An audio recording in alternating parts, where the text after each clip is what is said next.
Welcome to Choice Classic Radio, where we bring to you the greatest old-time radio shows. Like us on Facebook, subscribe to us on YouTube, and thank you for donating at choiceclassicradio.com.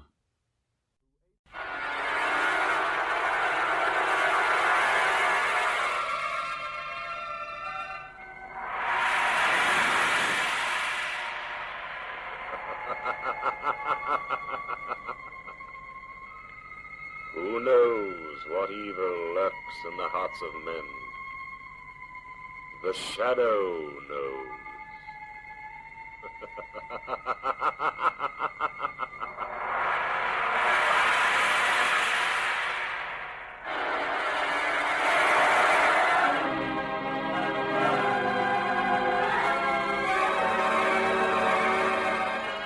Once again, we bring you the thrilling adventures of The Shadow, the hard and relentless fight of one man against the forces of evil. These dramatizations are designed to demonstrate forcibly to old and young alike that crime does not pay.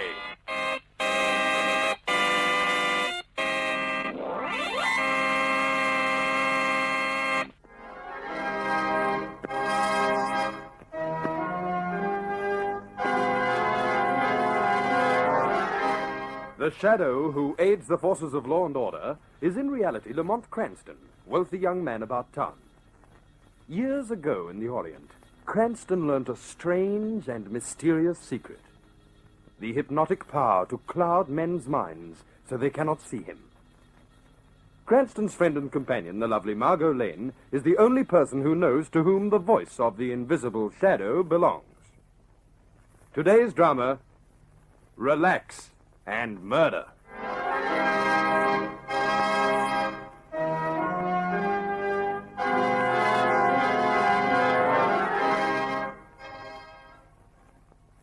What have I done? I came here for a rest, and then this thing happened. The doctor said I'd killed a man. But I couldn't have. I never hurt anyone in my life. I've got to get out of this sanitarium. See Alice. Get home again. No. The police. I'll be hung for murder. I've got to stay here. Stay here for life, pretending to be insane so I won't be tried for murder that I didn't even know I committed. I swear I didn't know. I swear it. Why, Mr. Walters, what's the matter? Get out of here, you fat fool. Get out. Mr. Walters, you're disturbing the other patients with your carryings on. You don't want me to have to use the fire hose again, Get do you? out of here and leave me alone. All right, but no more tantrums, remember? No more tantrums, Mr. Walters.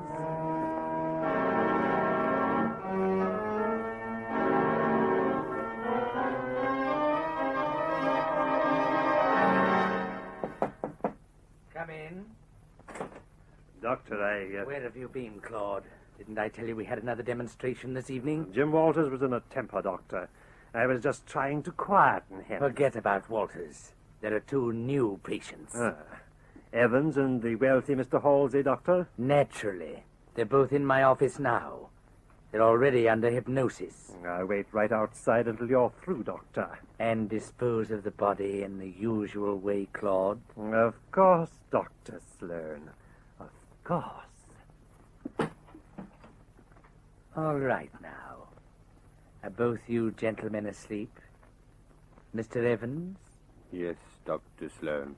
Mr. Halsey? Yes, Dr. Sloane. I am asleep. Excellent.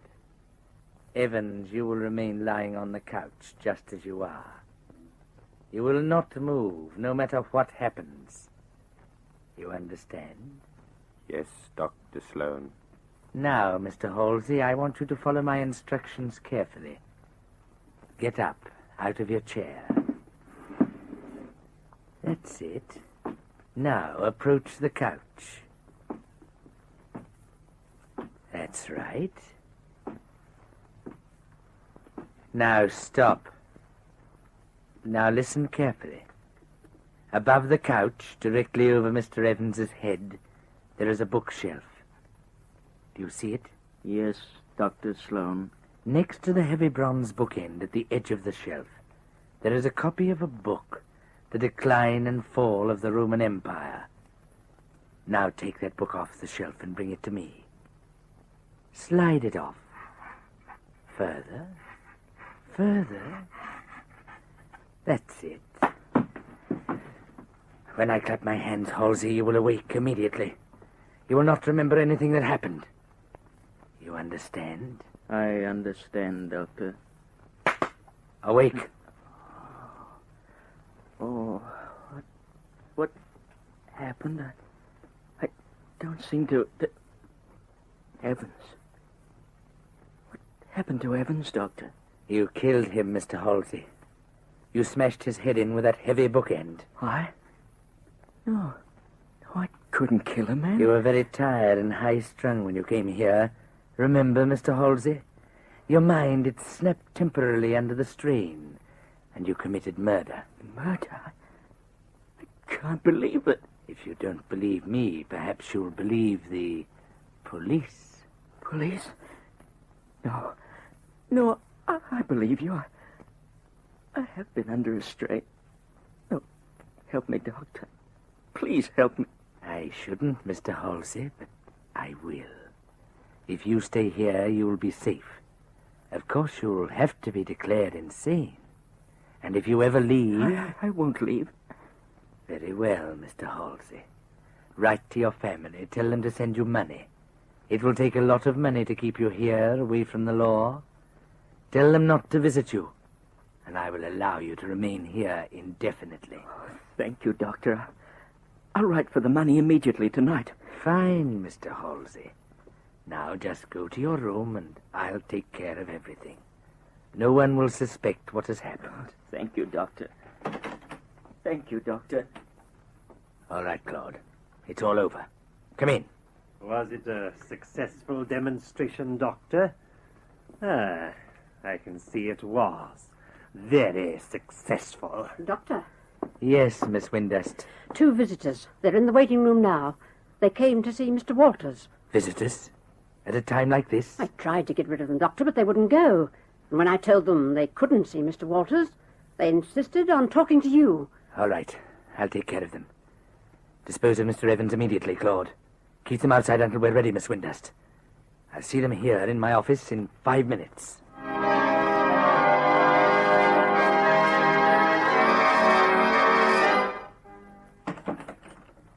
Mr. Walters, visitors to see you, Doctor. How do you do? I'm Dr. Sloane. This is Margot Lane. I'm Lamont Cranston. How do you do? I'm sorry to have to tell you that your trip out here was in vain. Will we be able to see Jim Walters? Oh, we just wanted to talk to him for a minute, Doctor. Mr. Walters is a friend of ours, Doctor. Mrs. Walters is worried about Jim. He's written to her saying that he doesn't want to see her. She asked us to come out here. Well, I can appreciate your concern for your friends, Mr. Cranston, but you must realize my position. This is a rest home, and our patients must have complete relaxation. Any deviation in their routine may cause an unfortunate reaction. No, I'm sorry. We can't allow any visitors. And now, if you'll excuse me... Oh, and we drove all the way out here in the pouring rain. Doctor, could we impose on you and stay here for one night? The storm is getting worse. Stay here tonight? We don't have accommodation, I'm afraid. I hate to insist, Doctor, but the bridge down the road is completely washed out. The bridge? Yes, Margot. We won't be able to get back to town, Doctor, and we couldn't very well spend the night in the car. No, I suppose not. Very well, I can give you 2 of the patients' rooms. But you'll have to leave first thing in the morning. And you won't be able to see Walters. Of course, Doctor. We understand perfectly.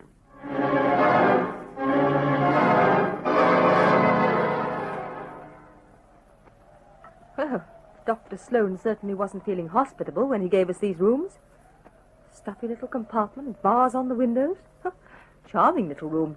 I'm not worried because I'm not exactly planning on a rest tonight, Margot. But did we have to spend the night here?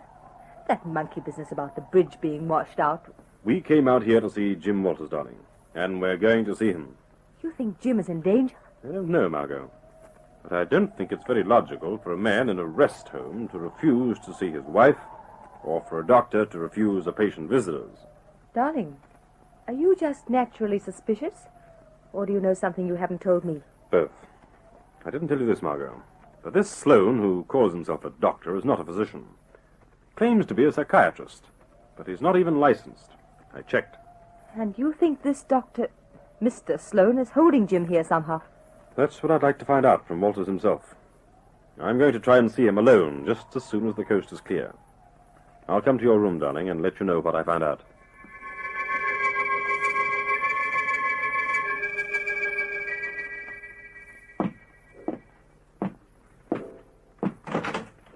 Jim. Jim Walters. Are you in there?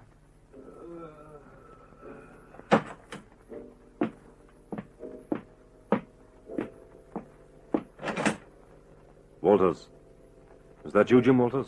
No, I'm not Jim Walters.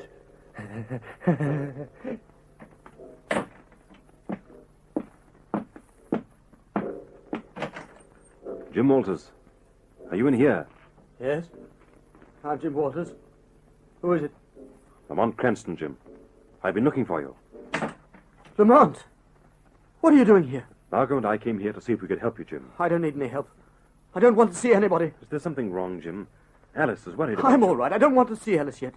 I don't want to see anybody. Now get out and leave me alone. Jim, if there's something wrong, you can tell me. Everything's wrong, but I can't tell you what it is. I can't tell anyone. Staying here, Jim. You trying to hide something? Hide something? They hid it for me in the cellar.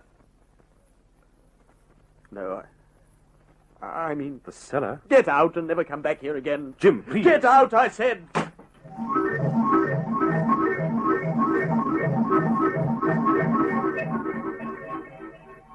Lamont should be back by now. It's almost midnight. I wonder if he's in his room.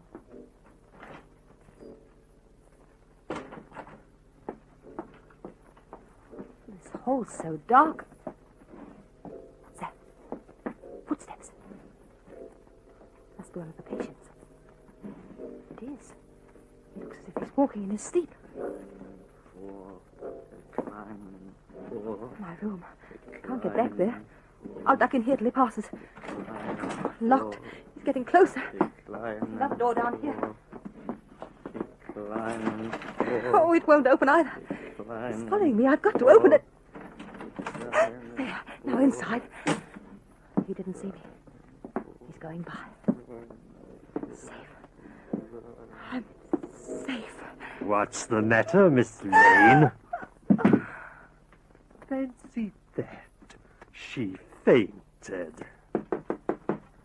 Just a minute, Doctor. She's in here. Of course, Doctor. It worked like a charm. All right, Claude. Get Halsey and put him back in his room. I'll take care of Miss Lane. Certainly, Doctor. Certainly. Miss Lane. Miss Lane. Oh. What happened? You had a slight shock, Miss Lane. You'll be all right if you just relax. Look at me, Miss Lane. Relax. Relax. That's it. No. No. Quiet, Miss Lane. Relax. You're going to sleep. Sleep. No. Lamont. Lamont. Sleep.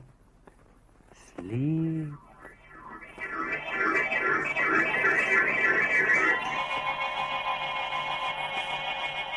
Will Margot Lane fall victim to Dr. Sloane's hypnosis? We'll return to the shadow in just a moment.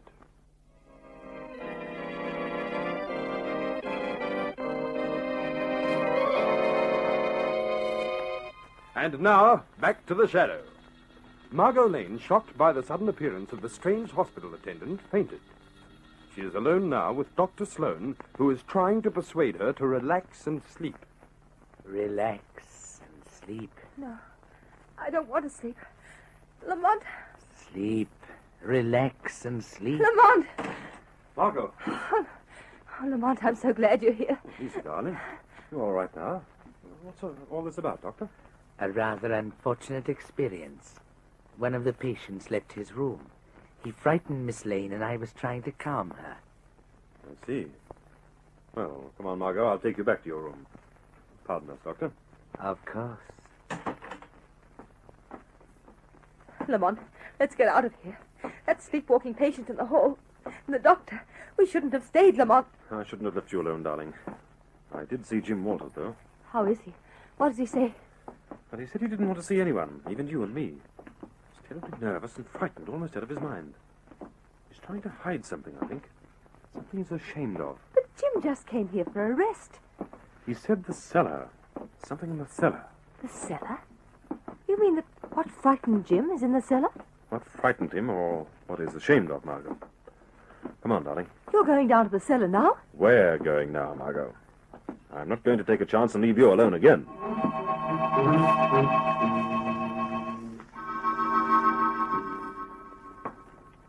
Well, this is a dank, unhealthy cellar, but I don't see anything that really looks very suspicious. Over here, Margot. Off these flagstones. On the dirt floor. Lamont, look at that trunk. It seems almost as if someone had started to bury it. Bury the trunk or something else, Margot. That oblong pit the trunk is sitting in could be a freshly dug grave that someone didn't quite have time to finish. Then it would be in the trunk. There's a very quick way to find out, Margot. It's not locked. What if it's a trunk murder? Oh, Lamont, I've read about such things. Is it in there, Lamont? There's nothing in here but a shovel. Oh. The trunk may have a false bottom, though. Here, help me move these big packing cases aside. I'll pull the trunk up and have a look. All right. They're heavy. Just move this big one over a little. Lamont, look, from behind the packing cases. The body. It's falling. Lamont, his head. Crushed in by some heavy object. He's one of the patients, all right. Still wearing a white hospital gown. Margot, that man that followed you down the hall, could he have been hypnotized rather than walking in his sleep? Well, I suppose so, but what's that got to do with... He said something about decline and fall, didn't he? Kept mumbling, decline and fall of the Roman Empire. A book. That man's head's been crushed in by a heavy object. What are you talking about, Lamont? A jigsaw puzzle, Margot. Listen. There's someone coming down here. It's the doctor's assistant, Miss Windust. Back in here, quick, Margot. How are you going to get out? I'm not. I'm going to stay and talk to those two as the shadow. You're going to skip out when they're not looking. Shh, here they come. You fat, untidy fool. Why didn't you finish your job down here? I couldn't. I had to be up in the room with the lame girl. And then I had to take Halsey back to his room. All right, no excuses. I hate this part of it. That's funny. I don't mind a bit. Don't mind what, Claude? Burying the bodies of the men you've murdered? What was that? I don't see anyone. It's one of the patients trying to scare us. It's not one of the patients, Claude. This is the shadow. What do you want with us? We haven't done anything wrong. Nothing wrong. Look at that body over there. A patient in this rest home. His head brutally crushed in. It's Evans. He knows. Yes, the shadow knows, Miss Windust. I know that patients are being murdered here for their money. Is that it? Is that why the doctor murders? They're not murders. They're accidents. Evans and the other patients are unbalanced. Then why are there other bodies buried in this cellar? Why aren't the bodies sent to the families? Because it is murder. Murder that innocent patients think that they have committed when the doctor has them under hypnosis. No, the doctor's never committed murder. The shadow will find out about that, Miss Windust. I'll be back and take care of you two later. You will both stay locked in here until I've talked to the doctor. Don't leave me in here. I'll tell you. Shut up, Miss Windust. I'll tell you. No, Claude, no. Put down that shovel, Claude. You tell nothing. Oh! Miss Windust. Speak to me, Miss Windust. What were you going to tell me? The doctor, he's evil, but he never committed murder. Never. She's dead. Well, I never liked her anyway. Now you will stay here alone, you fat murdering fool. I'll lock and bolt this door on the outside. You won't leave until the police get here. Then you'll pay for all your crimes.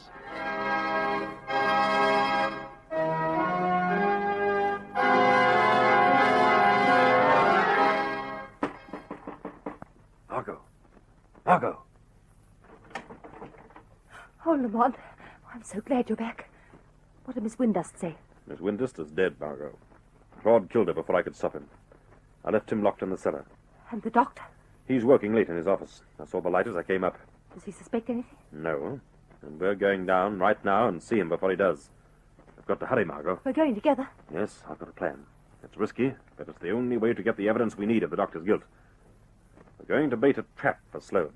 Bait a trap? With what? Ourselves, darling. You're going to feign illness, headache, anything to try and get him to demonstrate his power of hypnosis.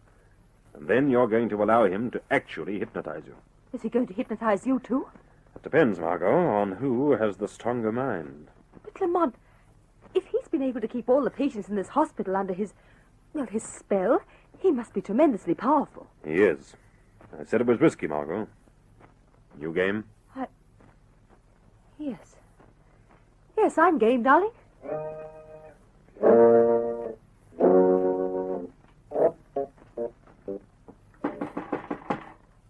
Who is there? It's Cranston, Doctor. I need help. It's Miss Lane. Miss Lane? What's the matter with her, Cranston? She woke me and said she was ill. Then she suddenly fainted. I can't seem able to revive her. Well, here.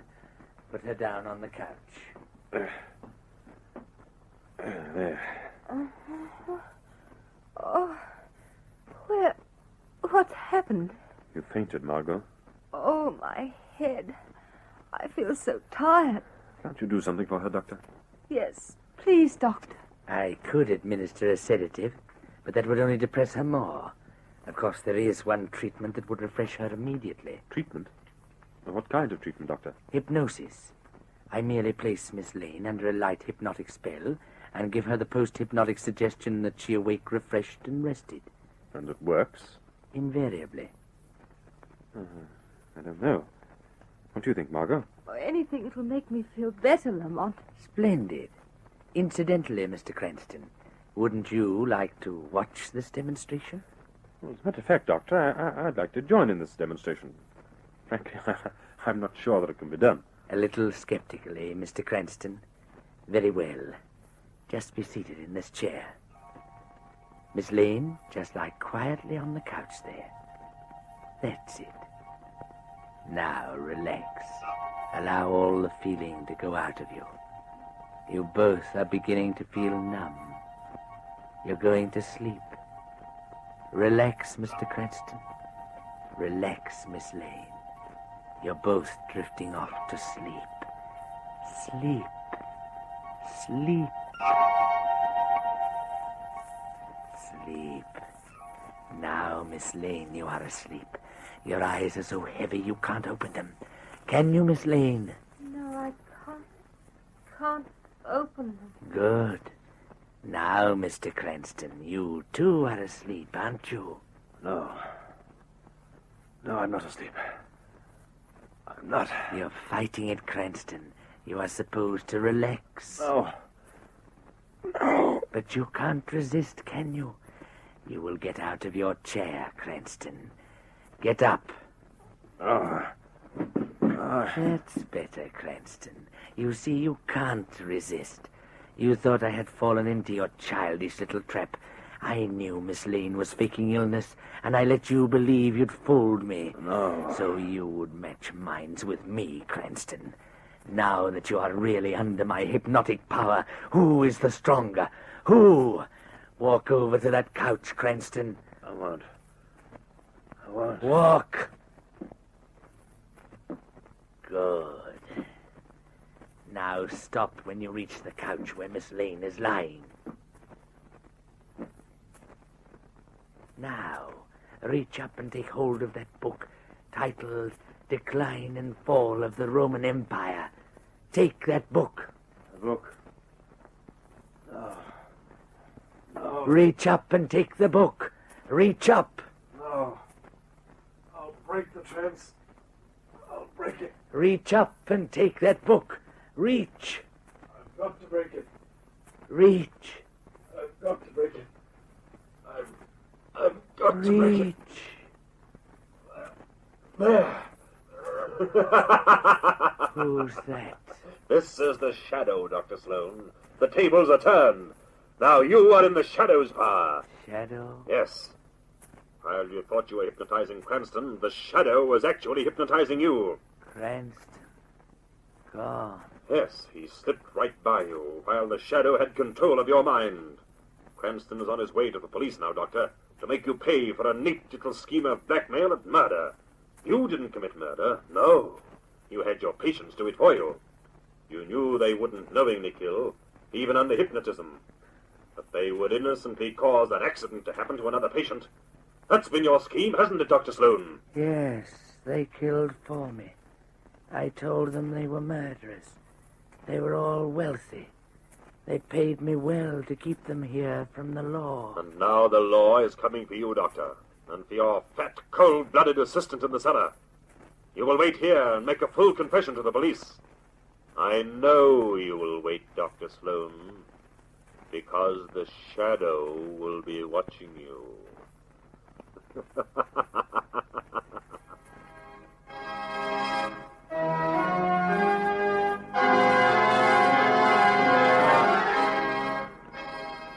And you really think Jim and the other patients are going to be all right, Lamont? I know it, Margot.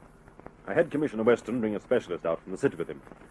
He says a couple of weeks at home and Jim will be as good as new again. Oh, that's wonderful.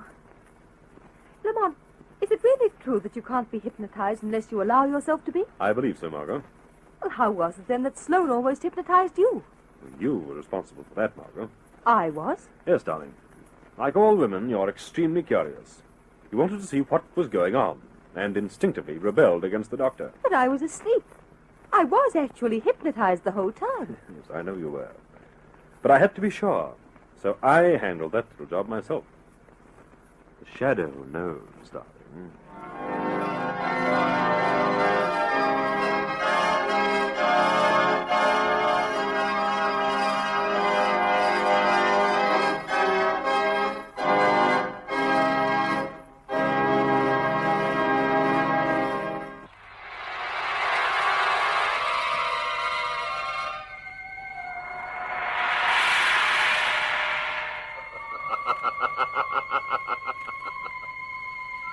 As you sow evil, so shall you reap evil. Crime does not pay. The shadow knows.